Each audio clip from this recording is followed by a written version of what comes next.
صحیح بخاری میں حدیث ہے، نبی علیہ السلام فرماتے ہیں میں نے خواب میں دیکھا کہ میں نے یوں تلوار لہرائی ہے تو اس کا اگلا حصہ ٹوٹ گیا، تو میں نے اس کی تعبیر کی ہے کہ احد میں ہمیں تکلیف پہنچے گی، اور پھر میں نے دوبارہ تلوار لہرائی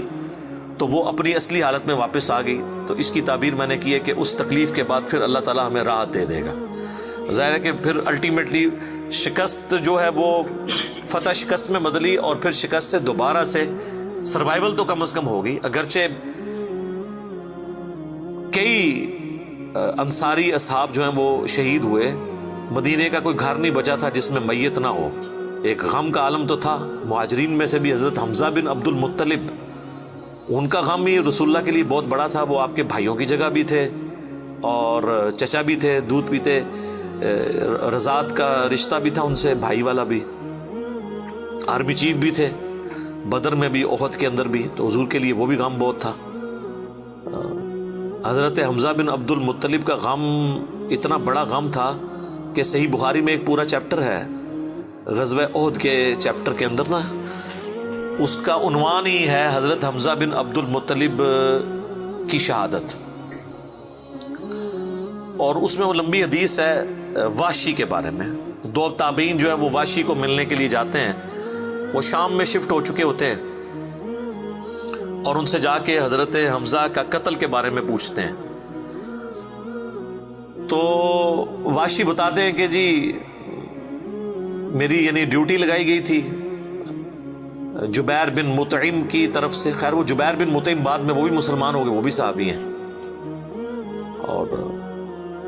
ہند جو بیوی تھی ابو سفیان کی، اس نے اپنے باپ کا بھائیوں کا بدلہ لینا تھا، تو وہ کہتے ہیں میں ایک پتھر کے پیچھے چھپ گیا اور میں انتظار میں رہا کہ میں موقع ملتے ہی، سامنے آ کے وہ نہیں لڑا، اس نے چھپ کے جو ہے نا وہ نیزے کا وار کیا، اور وہ کہتے ہیں ناف والی جگہ پہ میں نے نیزہ مارا اور وہ آر پار ہو گیا، اس کی وجہ سے حضرت حمزہ کی ڈیتھ ہو گئی۔ اور پھر کہتے ہیں میں جب مسلمانوں کو اللہ نے غلبہ دیا تو میں مکہ بھی چھوڑ کے، یعنی فتح مکہ کے بعد طائف چلا گیا، طائف میں نے سکونت اختیار کر لی، تو بالآخر طائف میں بھی اسلام پہنچ گیا، وہاں کے قبائل نے بھی اسلام قبول کر لیا، چاروں ناچار میرے پاس کوئی حل نہیں تھا، تو مجھے میرے ساتھیوں نے کہا کہ رسول اللہ معاف کرنے والے ہیں، تم حضور کے سامنے پیش ہو، اللہ تعالیٰ تمہاری غلطی معاف کر دے گا، تو میں بھی ان لوگوں کے ساتھ چلا گیا۔ اب وہ نبی علیہ السلام کے سامنے پیش ہوئے، صحیح بخاری کے الفاظ ہیں کہ نبی علیہ السلام نے پوچھا واشی کا یا رسول اللہ واشی ہوں، قاتل حمزہ کا یا رسول اللہ۔ آپ امیجن کریں،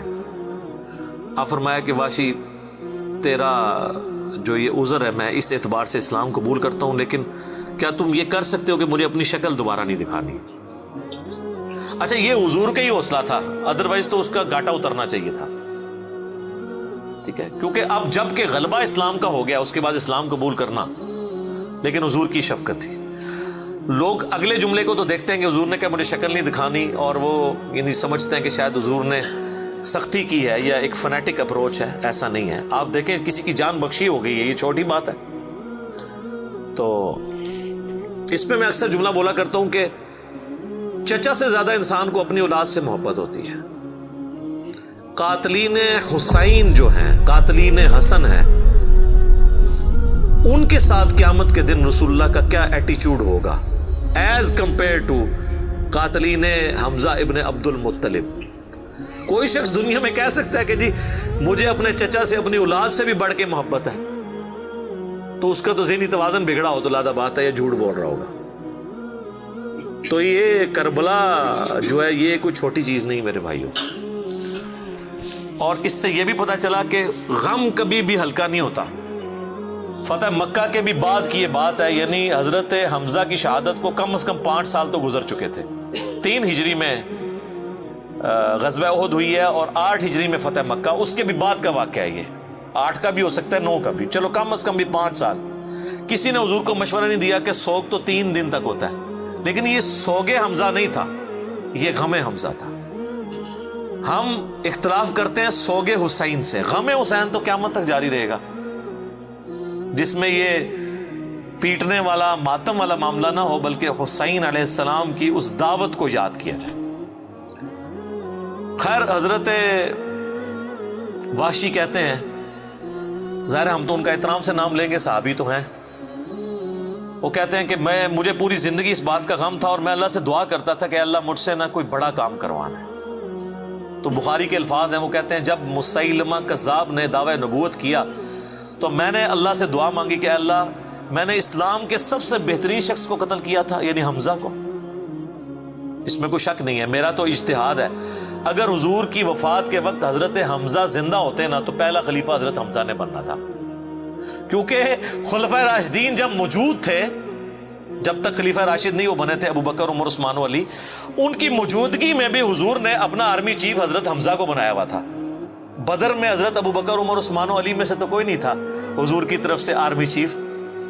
یا حضور ظاہر ہے حضور علیہ السلام کو تو میدان جنگ میں وہ نہیں آنے دیتے تھے، خیمہ پیچھے لگاتے تھے۔ احد میں تو چونکہ کافر آپ کے خیمے تک پہنچ گئے نا، اس لیے پھر آپ کو فرنٹ سے لیڈ کرنا پڑا، ادروائز بدر و احد میں آپ خود آگے جا کے نہیں لڑے۔ اور حنین کے موقع پر بھی 12,000 کا لشکر تھا اور صرف 80 بندے رہ گئے تھے، صحیح بخاری میں آتا ہے 12,000 میں سے، اور حضور اکیلے آگے جا رہے ہیں۔ اور پھر آپ کی دلیری کی وجہ سے آپ نے، بخاری کے الفاظ ہیں، آپ نے زمین سے یوں مٹھی بھری مٹی کی اور یوں کافروں کی طرف بھیجی، اور قرآن میں اس کا ذکر ہے وَمَا رَمَيْتَ إِذْ رَمَيْتَ وَلَكِنَّ اللَّهَ رَمَىٰ، اے نبی جب تم نے وہ کنکریاں پھینکی تھی وہ تم نے تو نہیں پھینکی تھی، وہ تو اللہ نے پھینکی تھی، بس وہ مبارک ہاتھوں کی برکت تھی۔ جب آپ نے یوں مٹی پھینکی تو سامنے جو قبیلہ حوازن کے لوگ جن کے تیروں کا مقابلہ کوئی نہیں کر سکتا تھا، ہر ایک کی آنکھ تک وہ کنکر پہنچا، وہ اندھے ہو گئے، اور حضور فرنٹ سے لیڈ کرتے ہوئے انا النبی لا کذب، میں نبی ہوں اس میں کوئی شک نہیں، میں عبد المطلب کا بیٹا ہوں اس میں کوئی شک نہیں، یہ آپ علیہ السلام یہ اشعار پڑھتے ہوئے آگے گئے۔ تو نبی صلی اللہ علیہ وآلہ وسلم کے لیے حمزہ ابن عبد المطلب کی بڑی اہمیت تھی۔ تو اب واشی کہتا ہے جب مسیلمہ کذاب نے دعوی نبوت کیا تو میں نے اللہ سے دعا مانگی۔ دیکھیں اللہ تعالیٰ سب کی دعائیں سننے والا ہے، اور میں نے کہا یا اللہ مجھے موقع دے، میں اسلام کے بہترین شخص کو میں نے قتل کیا ہے تو میں اسلام کے بدترین دشمن کو بھی میں ہی قتل کروں۔ دیکھیں اسلام کا بدترین دشمن وہی ہو سکتا ہے نا جس نے دعوی نبوت کیا ہو اور مسلمانوں کی جمعیت توڑ دی ہو اس وقت میں جب حضور کی ڈیتھ ہو چکی ہے، لیڈر جا چکا ہے،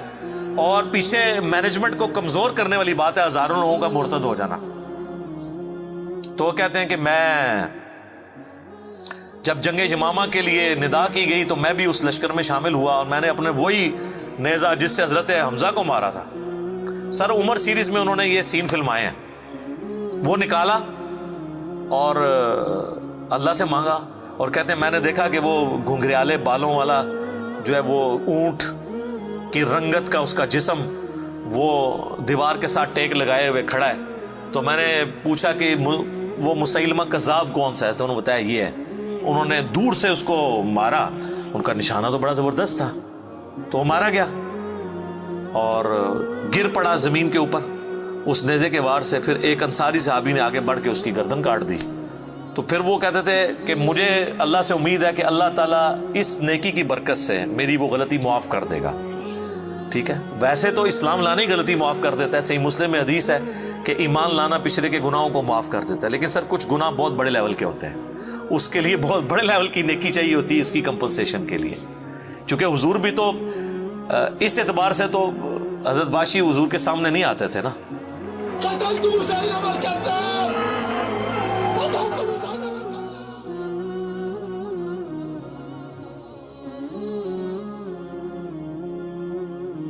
اور یہ کتنی بڑی ان کے لیے تکلیف دہ چیز تھی کہ جس نبی کا کلمہ پڑھا ہے وہ کہہ رہے ہیں مجھے شکل نہیں دکھانی۔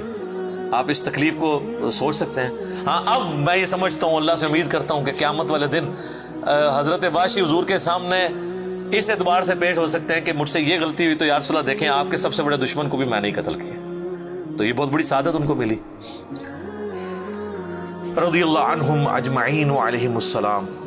صلاۃ بر محمد وآل محمد، اللہم صلی علی محمد وعلی آل محمد واصحابہ اجمعین الی یوم الدین۔